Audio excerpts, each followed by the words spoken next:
오늘도 새벽 예배 나오신 여러분들을 환영하고 축복합니다.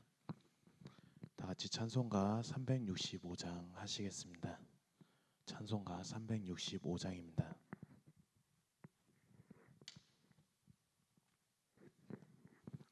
찬송가 365장입니다. 마음속에 근심 있는 사람 주 예수 앞에 달래어라. 슬픈 마음 있을 때라도 주 예수께 아뢰라. 주 예수 앞에 달래어라. 주 우리의 친구니 무엇이나 근심하지 말고 주 예수께 아뢰라. 눈물 나며 깊은 한숨 쉴 때 주 예수 앞에 달래어라. 은밀한 죄 내게 있더라도 주 예수께 아뢰라. 주 예수 앞에 달래어라. 주 우리의 친구니 무엇이나 근심하지 말고 주 예수께 아뢰라. 괴로움과 두려움 있을 때 주 예수 앞에 달래어라. 내일 일을 염려하지 말고 주 예수께 아뢰라. 주 예수 앞에 달래어라. 주 우리의 친구니 무엇이나 근심하지 말고 주 예수께 아뢰라. 죽음 앞에 겁을 내는 자여 주 예수 앞에 달래어라. 하늘나라 바라보는 자여 주 예수께 아뢰라. 주 예수 앞에 달래어라. 주 우리의 친구니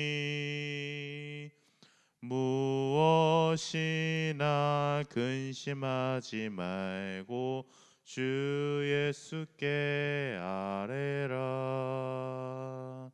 아멘. 다 같이 기도하시겠습니다. 언제나 살아서 역사하시는 주님, 지난 날도 지켜주시고 아무 탈 없이 주님의 전에 나와서 예배드릴 수 있게 해주신 것에 참으로 감사드립니다. 하나님, 저희들의 구원을 받을 수 있었던 것은 하나님의 은혜임을 저희들이 알게 하시고 그 믿음에 따라서 저희들이 살아갈 수 있게 하여 주시옵소서. 아픈 사람 있습니까? 치유하여 주시고, 각각의 기도 제목들이 있습니다. 그 기도 제목들을 속히 응답하여 주시옵소서. 이제 말씀을 전하고자 합니다. 이 말씀 가운데서도 주님께서 하시고자 하는 말씀을 저희들이 깨닫게 하시고 저희들이 살아가는 데 있어서 이 말씀을 가지고 살아갈 수 있게 하여 주시옵소서. 감사드리며 사랑과 은혜가 많으신 예수님의 이름으로 기도드리옵나이다. 아멘. 오늘 함께 은혜 받으실 말씀은 룻기 2장 8절에서 16절 말씀입니다. 룻기 2장 8절에서 16절 말씀입니다. 제가 가지고 있는 성경책으로 구약성경 403쪽입니다. 룻기 2장 8절에서 16절 말씀입니다.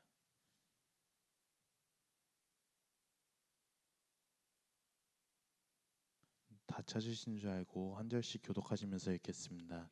제가 먼저 읽겠습니다. 보아스가 누에게 이르되 내 딸아 들으라. 이삭을 주우러 다른 밭에 가지 말며 여기서 떠나지 말고 나의 소녀들과 함께 있으라. 그들이 베는 밭을 보고 그들을 따르라. 내가 그 소년들에게 명령하여 너를 건드리지 말라 하였으니라. 목이 마르거든 그릇에 가서 소녀들이 길러온 것을 마실지니라 하는지라. 룻이 엎드려 얼굴을 땅에 대고 절하며 그에게 이르되 나는 이방 여인이거늘 당신이 어찌하여 내게 은혜를 베푸시며 나를 돌보시나이까 하니 보아스가 그에게 대답하여 이르되 내 남편이 죽은 후로 내가 시어머니에게 행한 모든 것을 내 부모와 고국을 떠나기 전에 알지 못하던 백성에게로 온 일이 내게 분명히 알려졌느니라. 여호와께서 내가 행한 일에 보답하시기를 원하며 이스라엘의 하나님 여호와께서 그의 날개 아래 보호하러 받으러 온 내게 온전한 상을 주시기를 원하노라 하는지라. 룻이 이르되 내 주여 내가 당신께 은혜 입기를 원하나이다. 나는 당신의 하녀 중에 하나와도 같지 못하오나 당신이 이 하녀를 위로하시고 마음을 기쁘게 하시는 말씀을 하셨나이다 하니라. 식사할 때 보아스가 룻에게 이르되 이리로 와서 떡을 먹으며 내 떡 조각을 초에 찍으라 하므로 룻이 곡식 빼는 자 곁에 앉으니 그가 볶은 곡식을 주매 룻이 배불리 먹고 남았더라.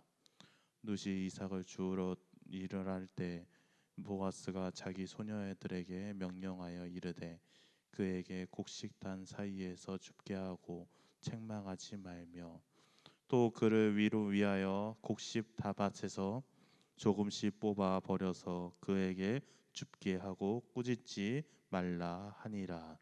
아멘.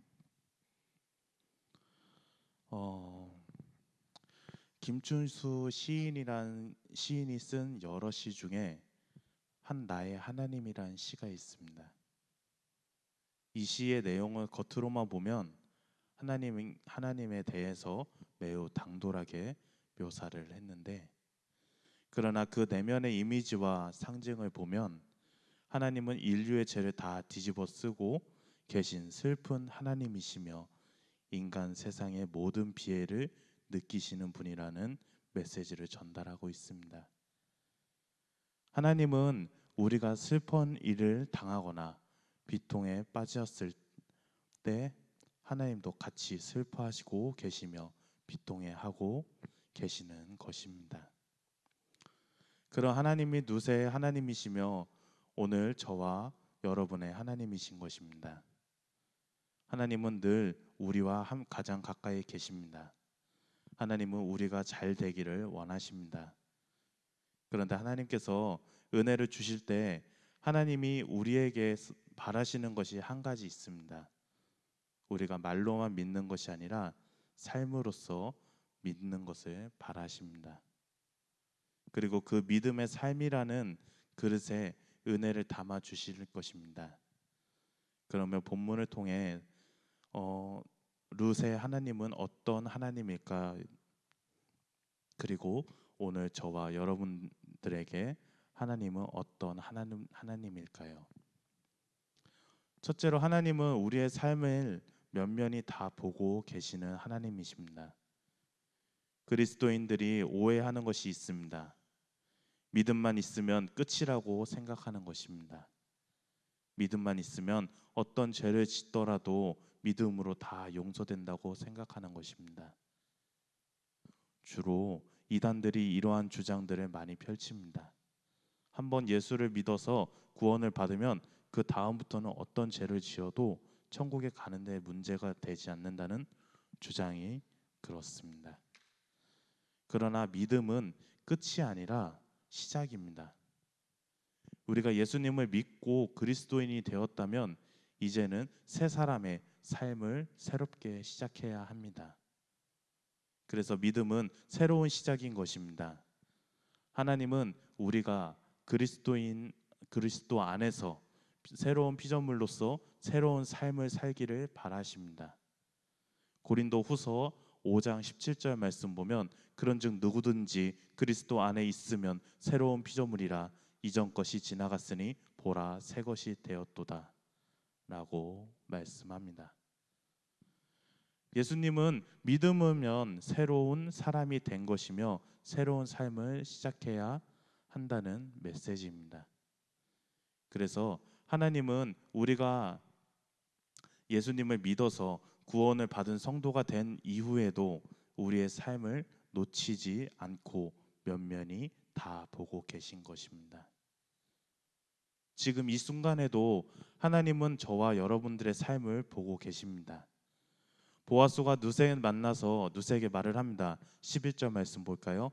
보아스가 그에게 대답하여 이르되 내 남편이 죽은 후로 내 시어머니에게 행한 모든 것과 내 부모와 고국을 떠나기 전에 알지 못하던 백성에게로 온 일이 내게 분명히 알려졌느니라라고 했습니다. 보아스가 누세에 대해서 자세히 알고 있었다는 말입니다. 보아스가 누세의 면면을 다 보고 있었다는 뜻입니다.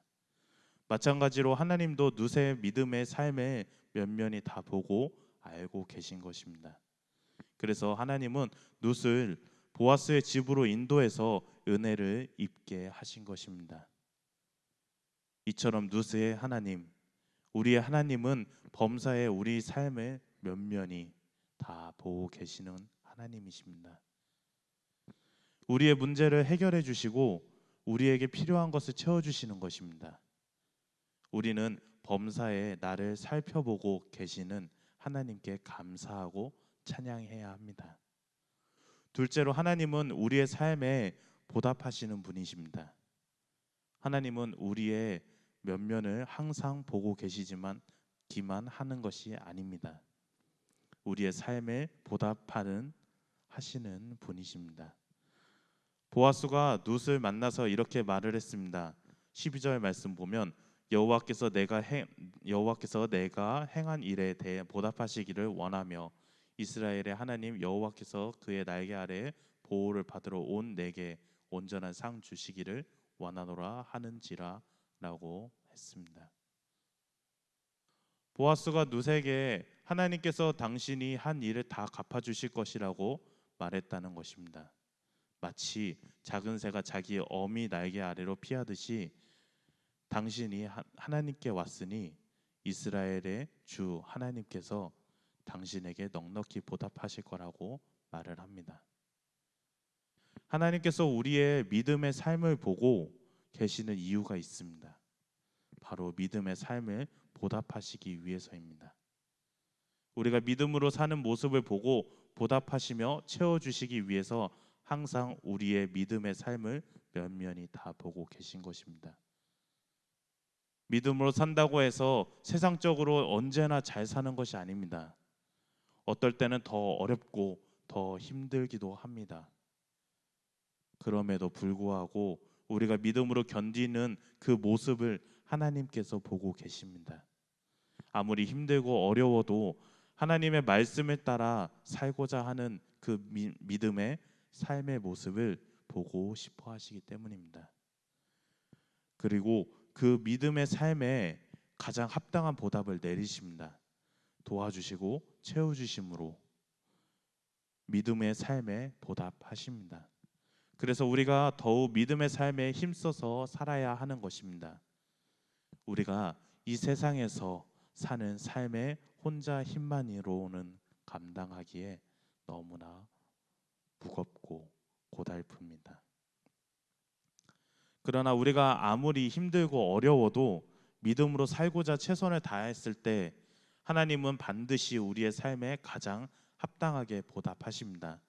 잠언 24장 12절 말씀 보면 내가 말하기를 나는 그것을 알지 못하였노라 할지라도 마음을 저울질 하시는 이가 어찌 통찰할지 못하겠으며 내 영혼을 지키시기는 이가 어찌 알지 못하시겠느냐 그가 각 사람의 행위대로 보응하시리라 라고 했습니다. 하나님께서는 각 사람에게 행한 대로 보답하신다고 말씀하십니다. 마찬가지로 하나님은 여러분들의 삶에 가장 합당하게 보답하시는 분입니다. 이처럼 룻의 하나님, 우리의 하나님은 우리의 삶에 가장 합당하게 보답하시는 하나님이십니다. 저와 여러분들은 이러한 하나님께 감사하고 찬송 드리기를 바랍니다. 셋째로, 하나님은 우리의 삶에 위로하시는 분이십니다. 과부가 된 두 여인 나오미와 룻은 힘들게 생계를 이어나갔습니다. 그러다가 보아스를 만난 룻은 너무나 큰 위로를 받았습니다. 룻이 보아스에게 말을 했습니다. 13절 말씀 볼까요? 룻이 이르되 내 주여, 내가 당신께 은혜 입기를 원하나이다. 나는 당신의 하녀 중에 하녀와도 같지 못하오나 당신이 이 하녀를 위로하시고 마음을 기쁘게 하는 말씀을 하셨나이다 하니라 라고 했습니다. 룻이 보아스에게 말하기를 저는 당신의 종들 중에 하나와 같은데 그런데도 불구하고 당신은 이렇게 나의 마음을 위로하는 말씀을 해주셨다는 것입니다. 그래서 너무나도 고맙다는 말입니다. 룻은 정말 귀한 은혜를 입었습니다. 몸이 힘든 것도 딱한 일이지만 그녀에게 더 필요한 것은 아마도 마음의 위로였을 것입니다. 그래서 하나님은 보아스를 통해서 믿음의 삶을 살아온 룻을 위로하신 것입니다.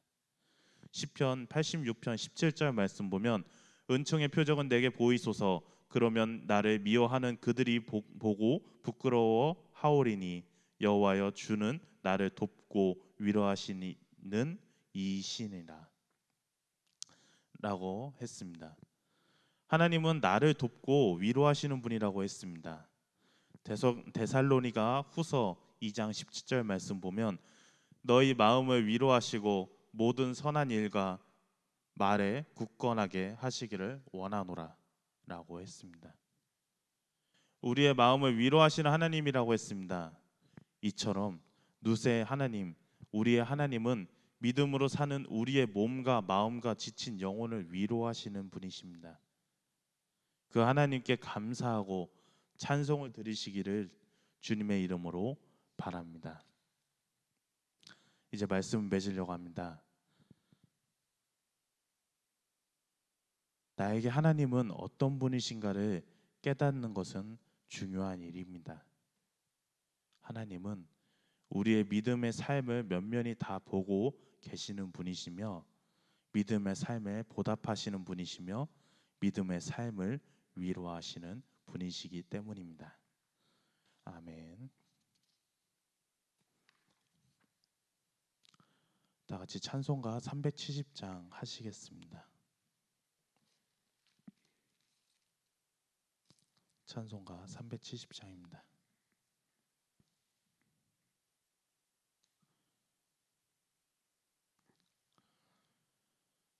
주 안에 있는 나에게 딴 근심이 있으랴. 십자가 밑에 나아가 내 짐을 풀었네. 주님을 찬송하면서 할렐루야 할렐루야. 내 앞길 멀고 험해도 나 주님만 따라가리. 그 두려움이 변하여 내 기도 되었고 전날의 한숨 변하여 내 노래 되었네. 주님을 찬송하면서 할렐루야 할렐루야. 내 앞길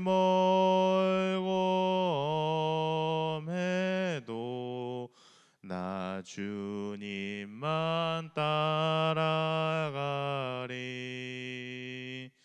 내 주는 자비하셔서 늘 함께 계시고 내 궁핍함을 아시고 늘 채워주시네.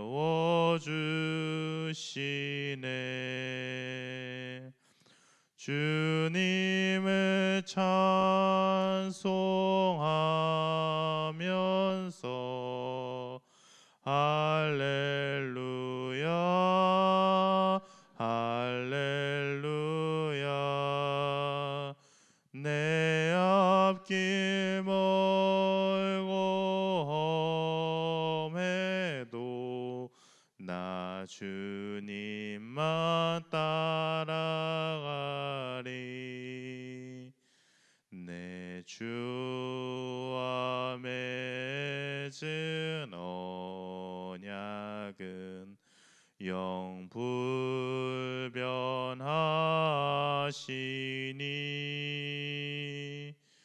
그 나라 가기까지는 늘 보호하시네.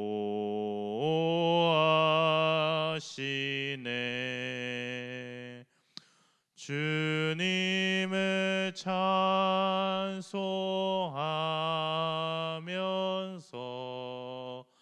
할렐루야